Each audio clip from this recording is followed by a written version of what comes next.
Very good morning. आज के इस वीडियो में हम लोग बात करने वाले हैं एमाइंस की फिजिकल प्रॉपर्टी के बारे में। और एमाइंस की फिजिकल प्रॉपर्टी में हम चार चीज़ों पे बात करेंगे। पहला फिजिकल स्टेट, कलर और ऑर्डर पे, दूसरा सॉल्युबिलिटी पे, तीसरा बॉइलिंग पॉइंट पे और चौथा बेसिक स्ट्रेंथ पे। तो इन चार पॉइंट पे बात करना है। सबसे इंपॉर्टेंट पॉइंट जो है यहाँ पे वो बेसिक स्ट्रेंथ है, इसको डिटेल में स्टडी करेंगे। तो सबसे पहले हम physical state, colour and order पे चलते हैं। तो जो लोअर एमाइंस जो हमारे होते हैं उनमें मिथाइल एमाइन हो गया, डाइमिथाइल एमाइन हो गया, ट्राइमिथाइल एमाइन हो गया या इथाइल एमाइन हो गया है। ये जो लोअर एमाइंस हैं बेसिकली ये गैसेस फॉर्म में होते हैं और ये कलरलेस होते हैं। और इनके अलावा जो हायर एमाइन जो आपके हैं वो कलरलेस तो होते हैं, लेकिन वो कैसे स्टेट में रहते हैं? लिक्विड स्टेट में रहते हैं। इसके अलावा अगर एरोमेटिक एमाइन की बात की जाए तो एरोमेटिक एमाइंस भी कैसे रहते हैं? कलरलेस होते हैं और लिक्विड स्टेट में रहते हैं। जैसे यहाँ पे मेंशन किया गया है, लोअर एमाइन कलरलेस गैस होते हैं, हायर एमाइन आपके कलरलेस लिक्विड होते हैं, एरोमेटिक एमाइन आपके कलरलेस लिक्विड होते हैं। अगर लोअर एमाइंस की बात की जाए तो उनकी अमोनिया जैसी स्मेल होती है, अमोनिया लाइक ऑर्डर होता है। और अगर हम हायर एमाइंस के पास जाते हैं तो हायर एमाइंस की सड़ी हुई मछली की तरह गंध होती है। तो फिश लाइक ऑर्डर इनका होता है हायर एमाइन का। अब दूसरी बात आते हैं हम सॉल्युबिलिटी पे। सॉल्युबिलिटी डिपेंड करती है, सॉल्युबिलिटी का मतलब होता है कोई भी चीज वाटर में किस हद तक आप घोल पा रहे हो, या कोई भी चीज कितनी घुलनशील है, कितनी घोली जा सकती है, वो उसकी सॉल्युबिलिटी कहलाती है, सिंपल शब्दों में। अब सॉल्युबिलिटी की बात करेंगे, अगर लोअर जो एमाइंस होते हैं, लोएस्ट एमाइन हाईली सॉल्युबल होते हैं, और जो आपके हायर एमाइंस होते हैं या तो वो पार्शियली इनसॉल्युबल होते हैं, या तो वो पार्शियली सॉल्युबल होते हैं, या पार्शियली सॉल्युबल होते हैं, या वो इनसॉल्युबल होते हैं। इसका रीजन क्या है कि आपके जो लोएस्ट एमाइंस हैं उनमें हाइड्रोजन बॉन्डिंग पॉसिबल होती है। जैसे प्राइमरी एमाइन, सेकेंडरी एमाइन और टर्शरी एमाइन, तीनों हाइड्रोजन बॉन्डिंग को बनाने में कैपेबल होते हैं, प्राइमरी सेकेंडरी एमाइन। तो इसीलिए उनकी सॉल्युबिलिटी ज्यादा होती है। अगर आपसे कोई पूछे प्राइमरी, सेकेंडरी और टर्शरी एमाइन में सॉल्युबिलिटी का ऑर्डर क्या होगा, तो प्राइमरी एमाइन जहां पे सबसे ज्यादा हाइड्रोजन बॉन्डिंग बनती है तो वहां पे आपकी सॉल्युबिलिटी सबसे ज्यादा होगी, दूसरा सेकेंडरी एमाइन उसके बाद और टर्शरी एमाइन उसके बाद। अब आते हैं हम बॉइलिंग पॉइंट पे। अगर बॉइलिंग पॉइंट की बात की जाए तो इनके जो बॉइलिंग पॉइंट होते हैं, किनके? एमाइंस के बॉइलिंग पॉइंट जो होते हैं वो सिमिलर मॉलिक्यूलर वेट वाले हाइड्रोकार्बन से तो ज्यादा होते हैं और आपके अल्कोहल और कार्बोक्सिलिक एसिड से कम होते हैं। तो boiling point more than hydrocarbon and less than alcohol and carboxylic acid.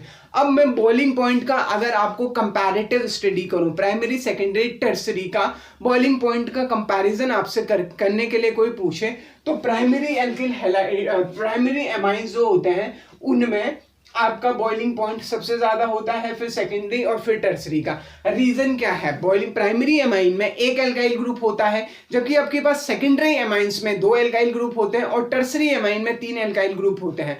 और ये जो एल्काइल ग्रुप होता है ये हाइड्रोफोबिक इन नेचर होता है। मतलब क्या होता है? ये हाइड्रोजन बॉन्डिंग नहीं करने देता है, ये हाइड्रोफोबिक इन नेचर होता है, वाटर रिपेलिंग होता है। क्योंकि प्राइमरी एमाइन में, टर्सरी एमाइन में तीन एल्काइल ग्रुप हैं, जिसकी वजह से बॉइलिंग हाइड्रोजन बॉन्डिंग बनाने में दिक्कत होगी, इसके लिए इसी वजह से उनके बॉइलिंग पॉइंट सबसे कम है। जबकि प्राइमरी एमाइन के पास एक ही एल्काइल ग्रुप है तो उनके बॉइलिंग पॉइंट सबसे ज्यादा है। अब बहुत इंपॉर्टेंट चीज आती है बेसिक स्ट्रेंथ। यहां से सवाल बनता है, अगर एक्वस में आपसे कोई कंपैरिजन पूछे कि एक्वस में कंपैरिजन, तो सेकेंडरी एमाइन सबसे ज्यादा, फिर प्राइमरी, फिर टर्सरी। और अगर गैसेस फेज में हो तो टर्सरी, सेकेंडरी और प्राइमरी। अब ये जो कंपैरिजन है, ये जो कंपैरिजन है बेसिसिटी की, इस बेसिसिटी की कंपैरिजन को हम समझेंगे और इसको बढ़िया से करने की कोशिश करेंगे। बेसिसिटी की जो हम कंपैरिजन कर रहे हैं उस बेसिसिटी की कंपैरिजन को करके देखते हैं। अब कोई भी बेसिस पहले समझते हैं बेसिसिटी होती क्या है, बेसिक प्रॉपर्टी ऑफ एमाइंस हम डिस्कस कर रहे हैं। तो पहली चीज होता है आपके पास बेसिक प्रॉपर्टी। हम बेसिक प्रॉपर्टी की बात कर रहे हैं, बेसिक प्रॉपर्टी। अब आप देखेंगे, अगर जैसे मेरे पास अमोनिया है, ये मेरे पास अमोनिया है, इस अमोनिया के पास क्या है? लोन पेयर है, ये लोन पेयर है। अब ये लोन पेयर, ये अमोनिया जितनी जल्दी इस लोन पेयर को डोनेट कर सकता है, कोई भी चीज अपने पास के लोन पेयर को जितनी जल्दी से वो डोनेट कर सके, उसको हम कहते हैं कि वो उतना बढ़िया बेस है। या फिर जैसे आपके पास प्राइमरी अमाइन भी अगर हम देखें तो प्राइमरी अमाइन के पास भी क्या है, ये नाइट्रोजन है, इस नाइट्रोजन के पास लोन पेयर है और ये इस लोन पेयर को क्या करेगा, डोनेट करेगा। तो अगर वो जितनी इजी कोई भी चीज को जितनी इजीली अगर अपने लोन पेयर को डोनेट कर सकती है, उसको हम उसकी क्या कहते हैं, बेसिसिटी कहते हैं। अब बेसिसिटी को कैसे रिलेट करते हैं ये देखने की कोशिश करते हैं। मान लेते हैं हमारे पास प्राइमरी अमाइन है और इस प्राइमरी अमाइन को हमने क्या किया, इस प्राइमरी अमाइन को हमने वाटर में डिसॉल्व किया, तो इस तरीके से रिएक्शन हो जाएगा RNH3 positive plus of OH negative. इस पे मैं लॉ ऑफ एक्शन मास निकालूंगा तो यहाँ से Kb डिसोसिएशन कांस्टेंट Kb आ जाएगा और ये हो जाएगा आपका RNH3 पॉजिटिव और आपका OH नेगेटिव डिवाइडेड बाय आपका left hand product upon reactant होता है ना RNH2 और H2O, क्योंकि H2O का कंसेंट्रेट H2O तो कांस्टेंट हो जाएगा तो H2O को मैं यहाँ से हटा सकता हूँ। तो ये हो गया है Kb dissociation constant of base. Kb जितना ज्यादा होगा, किसी भी चीज का Kb जितना ज्यादा होगा उसकी बेसिसिटी क्या होगी, उतनी ज्यादा होगा। Kb जितना ज्यादा उसकी बेसिसिटी क्या उतनी ज्यादा होगी। लेकिन हम pKb की टर्म्स में बात करने वाले। pKb होता है माइनस लॉग ऑफ Kb होता है। तो मतलब क्या हो गया कि pKa वैल्यू आपकी जितनी क्या होगी, कम होगी उसकी, इस तरीके से हम इसको रिलेट कर सकते हैं। तो बेसिसिटी किस पे डिपेंड करेगी, Kb वैल्यू पे, बेस के लिए Kb वैल्यू के लिए और pKb वैल्यू। और pKb वैल्यू क्या होता है आपका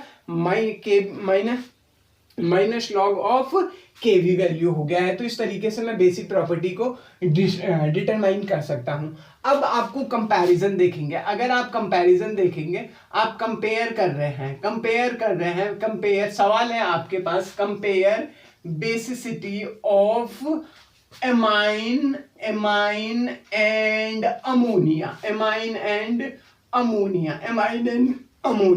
तो आप एमाइन और अमोनिया की बेसिसिटी को कंपेयर कर रहे हैं। नाइट्रोजन के पास हाइड्रोजन है, 3 हाइड्रोजन है और एक लोन पेयर है, ये आपका एमाइन हो गया है।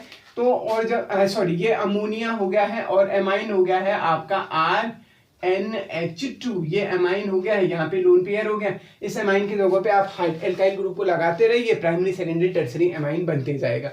अब एक और चीज देखिए, यहाँ पे एमाइन में क्या होता है, एल्काइल ग्रुप होता है और ये एल्काइल ग्रुप क्या करता है, इलेक्ट्रॉन डोनेट करता है। एल्काइल ग्रुप क्या करता है, इलेक्ट्रॉन डोनेट। मान लीजिए ये सेकेंडरी एमाइन है और ये टर्सरी एमाइन है। टर्सरी एमाइन में 3 एल्काइल ग्रुप है।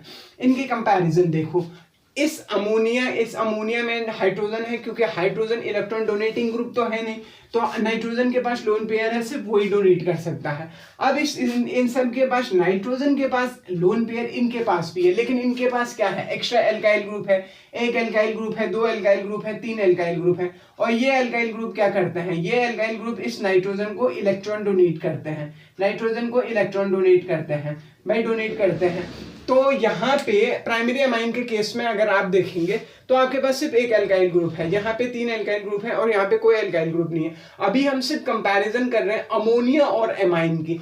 तो क्योंकि एमाइंस में आपके एल्काइल ग्रुप होते हैं जो इलेक्ट्रॉन डोनेटिंग इन नेचर होता है, तो नाइट्रोजन पे इलेक्ट्रॉन डेंसिटी बढ़ जाएगी। इस नाइट्रोजन पे, इस एल्काइल की वजह से इलेक्ट्रॉन डेंसिटी बढ़ जाएगी। अब इलेक्ट्रॉन डेंसिटी जितनी ज्यादा होगी भाई, किसी चीज के पास जितने ज्यादा इलेक्ट्रॉन होगा वो उतनी ही इजीली से इलेक्ट्रॉन को डोनेट कर सकता है। तो इसीलिए अमोनिया की बेसिसिटी कम होती है एमाइंस से। अब फाइनल कंक्लूजन क्या है कि अगर आपके पास एमाइंस है और आपके पास अमोनिया है, तो कंपैरेटिव अगर आपसे पूछा जाए कि कौन ज्यादा बेसिक है, तो एमाइन ज्यादा बेसिक है। क्यों ज्यादा बेसिक है, क्योंकि एमाइंस में एल्काइल ग्रुप होता है और वो एल्काइल ग्रुप कैसा होता है,